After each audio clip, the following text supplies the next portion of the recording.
उन दिनों ऐसा है कि नागा विद्रोहियों के गैंग पहले तो पाकिस्तान जाते थे और पाकिस्तान से ईस्ट पाकिस्तान और हथियार से लैस होके आते थे और फिर यहाँ भारतीय सेना से लड़ते थे। बाद में भारतीय सेना ने पाकिस्तान जाने का रास्ता बंद कर दिया कि भाई ये पाकिस्तान जाते हैं, जिन जिन रास्तों पे जाते थे उन रास्तों पे इन्होंने अपनी टुकड़ियाँ लगा दी, तो पाकिस्तान जाना इनके लिए मुश्किल हो गया।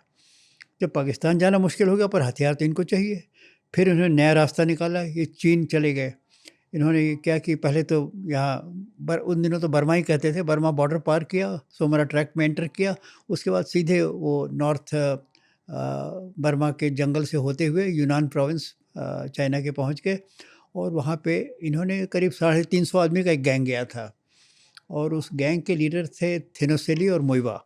थिनोसेली ब्रिगेडियर था और मोइवा अभी भी जिंदा है। अब तो खैर वो भी बहुत वृद्ध हो गया है और पर दिल्ली कभी-कभी आता है और उसके बयान आप लोग बड़े प्रमुखता से छापते हैं, मोइवा के बयान। तो ये दोनों उसके लीडर थे। ये गैंग जब वहाँ से लौट के आया तो भारतीय सेना को मालूम था कि ये गैंग चाइना से लौट रहा है, इतना इंटेलिजेंस उनको मिल गई थी। तो सेना पे उन्होंने मतलब बॉर्डर पे काफ़ी उन्होंने पहरा लगा दिया। पर जब पहरा लगा दिया तो वो लोग भी, अब तो वो तो नागालैंड उनका अपना क्षेत्र है, उन्होंने क्या किया, अपने पूरे 350 आदमियों को 4, 6, 5, 10 की टुकड़ियों में बाँट दिया और सबसे कहा तुम इधर से निकल जाओ, तुम इधर से निकल जाओ, सब लोग अलग और यहाँ पे एक जगह एकत्रित हो जाओ। तो इस तरह करके वो नागालैंड में इन्फिल्ट्रेट कर गए और फिर थोड़े दिन बाद ये पता चला कि गैंग तो नागालैंड में आ गया। फिर भारत सरकार को बड़ी चिंता हुई कि हमने इंडियन आर्मी को अलर्ट किया था, सब कुछ था कि इस गैंग को बॉर्डर के अंदर मत घुसने दो, फिर भी घुस आए। अब सवाल ये उठा कि हैं कहाँ ये? अब किसी को नहीं पता था और भारत सरकार में बड़ी चिंता थी कि ये गैंग कहाँ चला गया। तो फिर उन्होंने यहाँ के उन दिनों जीओसी 8 माउंटेन डिवीज़न थे, मेजर जनरल रॉली, वो नागालैंड में तैनात थी ये डिवीज़न नागाओं विद्रोहियों से लड़ने के लिए। उन्होंने मुझे बुलाया कि भाई प्रकाश, ये भारत सरकार से रोज़-रोज़ आ रहा है, ये कहाँ पे हैं ये गैंग, हमें इंस्ट्रक्शंस है कि इस गैंग पे अटैक करो। तो मालूम तो हमको भी नहीं था, मैं आईबी में था उस समय, तो उस समय तक तो सुपरिटेंडेंट पुलिस का रैंक मिल गया था, असिस्टेंट डायरेक्टर था। तो मैंने कहा सर थोड़ा मुझे टाइम दीजिए, हम पता लगाते हैं। तो मुझको भी 1 महीना लगा, सब जासूस चारों तरफ भेजे, सब पता चल गया कि कहाँ पे हैं। अंगामी एरिया में ही जोतसोमा एक गाँव है, वहीं पे गाँव में मतलब वहीं पे छिपे हुए थे पूरे सारा के सारा गैंग। तो फिर ये हुआ कि अब इसको अटैक करना है, तो हमने और जनरल रॉली ने मिल के इसकी योजना बनाई कि कैसे गाँव को घेरा जाए और इसको अटैक किया जाए। तो ये बात हुई, फिर गाँव को घेर लिया गया। एक ब्रिगेड फ़ौज लगी पूरे गाँव को बड़ा लंबा घेराई में उसको चारों तरफ से। पर गाँव को जब घेरा जा रहा था उसी समय कुछ नागा थे जो एकदम सवेरे उठे थे, शायद अपना शौच के लिए या कैसे उठे थे। उनको अंदाज़ लग गया कि यहाँ तो बहुत आदमियों का मूवमेंट हो रहा है और उनको शक हो गया कि तो इंडियन आर्मी है, हमें अब इनके सामने समस्या आई कि ये तो घिर गए हैं, अब कैसे निकलें। पर ये थे कि ये लोग आखिर 1 साल भर की ट्रेनिंग लेकर आए थे, सब लड़ाके थे, सबके पास अच्छे हथियार थे और उनकी राइफ़ल इंडियन आर्मी की राइफ़ल से ज़्यादा अच्छी थी। अच्छा। उसमें मतलब उसके एक ख़ास फ़ीचर ये था कि फ़ोल्डिंग बैनेट्स थे। बैनेट्स आमतौर पे हम लोग निकाल लेते हैं और फिर लगा देते हैं। उनके पास ये था कि बटन दबाइए और बैनेट कड़क से यूँ खुलता था। मतलब वो उसका एक नया फ़ीचर हमें दिखा था। तो मतलब साल भर की ट्रेनिंग करके आए थे, अच्छे लड़ाके थे। उन्होंने ये कहा, अंदाज़ लिया कि इस क्षेत्र से हमारा निकलने का रास्ता भी है और यहाँ इंडियन आर्मी थोड़ा-सा कमज़ोर है। तो उस रास्ते से वो एकदम चीरते हुए निकल गए। उसमें हालाँकि उनको भी कैजुअल्टीज़ हुई और इंडियन आर्मी की भी कैजुअल्टीज़ हुई, काफ़ी हेवी कैजुअल्टीज़ हुई। पर वो निकल गए और पर फिर भी 350 आदमी तो मतलब निकल गए, पर ये है कि 22-24 आदमी कुछ फिर भी जो पिछलग्गू रह गए थे वो पकड़ गए।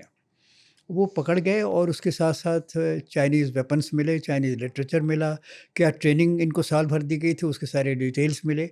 तो भारत सरकार ने एक बड़ा स्ट्रॉन्ग प्रोटेस्ट नोट लिखा चाइनीज़ गवर्नमेंट को। और उन दिनों की बात बताएँ, उन दिनों तो ये फ्रंट पेज की न्यूज़ थी 3 दिन तक कि इंडियन आर्मी अटैक्स जोत्सोमा कैंप है, मतलब हर अखबार में फ्रंट पेज पे था। अब नागाओं को ये लगा कि भाई हमारा तो सीक्रेट हाइडआउट था, इसकी खबर कैसे लग गई? कैसे लीक आउट हुआ, किसने किया, इसका पता करो। फिर उनकी रिवर्स इंटेलिजेंस होने लगी। तो होते-होते वो पहुँच गए हमारे नाम तक कि भाई इन्होंने ही ये सारा इनका काम है, इन्होंने ही इंटेलिजेंस दी, उसके आधार पे इंडियन आर्मी ने अटैक किया। तो उन दिनों ये जो नागा विद्रोहियों का बड़ा अच्छा संगठन था। नागा फेडरल गवर्नमेंट थी, नागा आर्मी थी, इस तरह करके उनका पूरा स्ट्रक्चर पूरे नागालैंड में फैला हुआ था। और फिर उन्होंने नागा आर्मी का एक विंग था जिसको नागा सिक्योरिटी कमांड कहते थे। सिक्योरिटी कमांड का खास काम यही था पॉलिटिकल असैसिनेशंस करना, हत्याएं करना लोगों की, ट्रेन को उड़ा देना, ब्रिजेस को उड़ा देना, इस तरह खाली तोड़ फोड़ का काम था। तो सिक्योरिटी कमांड का एक हुक्म गया कि ये हमारे ऊपर जो हमला हुआ है ये प्रकाश सिंह के इसमें इनका सारी इंटेलिजेंस थी, तो इनको ख़त्म करिए। अब वो ख़त्म करने की बात जब आई तो उस ऑर्डर की भी कई 4-5 कॉपी थी। एक कॉपी उनके फेडरल हेडक्वार्टर में थी। तो एक दिन एक जासूस आए कि साहब हमें वहाँ से कुछ एक फ़ाइल मिली है, फ़ाइल को आप लोग इसमें जो निकालना हो निकाल लीजिए और रातों रात हमें लौटा दीजिए, क्योंकि अगर वो फ़ाइल गायब उनको मालूम हुई तो हमारे ऊपर ख़तरा आ जाएगा। तो फिर रातों रात हम लोगों ने फ़ोटोकॉपी किया उसको, जितनी फ़ाइल थी। अब दूसरे दिन मैं जब दफ्तर गया तो मेरे सर ये रात को ये एक सोर्स था वो सारे ये डॉक्यूमेंट्स, तो सब मैं उसको पलटते पलटते एकदम से वो कागज़ आ गया जिसमें मेरे बारे में लिखा था। क्या लिखा था? यही लिखा था कि प्रकाश सिंह ने जोतसोमा पे हमला करवाया और इसके लिए इनको नागा सिक्योरिटी कमांड को आदेश दिया जाता है कि इनको जान से मार दिया जाए। अब जब मैंने ये पढ़ा तो मेरे पहले तो समझ में नहीं आया कि मैं अब इस करें क्या करें। फिर एक जो डीआईजी थे हमारे बॉस थे उनको मैंने दिखाया, वो भी परेशान हुए कि क्या किया जाए। फिर उन्होंने कहा भाई और तो कुछ नहीं, इसको एक फ्लैश सिग्नल भेज दो। उन दिनों फ्लैश सिग्नल वो कोड से जाते थे। तो सिग्नल भेजा गया दिल्ली कि भाई ऐसी ऐसी बात है, सीक योर इंस्ट्रक्शंस कि क्या किया जाए। उन्होंने कहा प्रकाश सिंह को पहले हवाई जहाज़ से जो फर्स्ट फ्लाइट मिले उससे दिल्ली भेज दिया जाए। दिल्ली गया, वहाँ मुझे सबसे बड़े अफ़सर जो 2 सबसे बड़े अफ़सर थे आईबी के, डीआईबी थे और एक और थे जो नागालैंड का काम देखते थे, उनके सामने पेशी हुई। तो सब बातचीत हुई और सब स्थिति का आकलन हुआ कि क्या किया जाए। तो सब बात जब हो गई तो उन्होंने कहा भाई देखो ये खतरा, it is a very real danger to your life and anything can happen.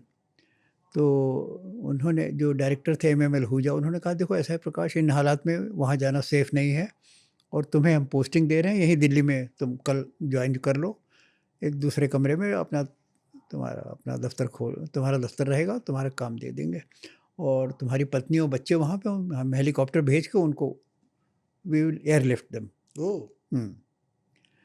Airlift them to Assam और फिर आसाम से हवाई जहाज़ आ जाएगा, मतलब बाई रोड कहीं नहीं जाने की बात है। उन दिनों तो नागालैंड में अभी भी ऐसा ही है, दीमापुर से आदमी कोहिमा बाई रोड जाता है और दीमापुर तक फ़्लाइट जाती है। उन दिनों तो दीमापुर में फ़्लाइट नहीं थी, वो तो नियरेस्ट फ़्लाइट थी जोरहाट की। तो अब पता नहीं क्या हुआ, मुझे मेरे मन में ये लग रहा था कि अगर मैं यहाँ से चला गया तो ऐसे तो कोई कुछ नहीं कहेगा। पर मेरे दिल में हमेशा ये बात खटकेगी कि देखो प्रकाश सिंह तुम डर गए और यहाँ से भाग लिए। तो मैंने कहा नहीं सर, मैं वापस जाऊँगा और अपना टर्म अच्छा? हाँ, मैं अपना टर्म पूरा करूँगा। और मेरे मुँह से निकल गया, सर मैं विश्वास करता हूँ जाको राखे साइयाँ मारे सके ने को, तो मुझे जाने दीजिए, जो होगा ईश्वर की इच्छा देखा जाएगा। तो मैं जान का खतरा जानते हुए वापस नागालैंड गया और मैंने ये कहा कि मेरा टर्म 4 साल अब पूरा हो रहा है, मतलब अब 2 साल में नॉर्मल ट्रांसफ़र होता है, अब मुझे 3 साल, साढ़े 3 साल हो गया था। मैंने कहा था अब 4 साल जब पूरा हो जाता है तो मुझे अब ट्रांसफ़र कर दीजिए, बहुत हो गया। तो 4 साल होने में अभी करीब साढ़े 3 महीना बाकी था। तो बाकी साढ़े 3 महीने मैंने और काटे और उनको डॉज करते रहे हम। बहुत सारी सेफ्टी प्रिकॉशंस लिए। जैसे मैंने जब ये हुआ तो मैंने पत्नी से कहा भाई देखो कल हम लोग को टूर पे जाना और 4 बजे सवेरे हम निकल जाएँगे, ताकि कोई ये न जाने कि हम किस दिशा में गए। तो बच्चे भी थे, अपना वो बच्चे सो रहे हैं, उनको भी गोद उठा के रखा, जीप में बैठाया। उन दिनों तो जीप ही सवारी थी, बड़ी पुरानी बात है।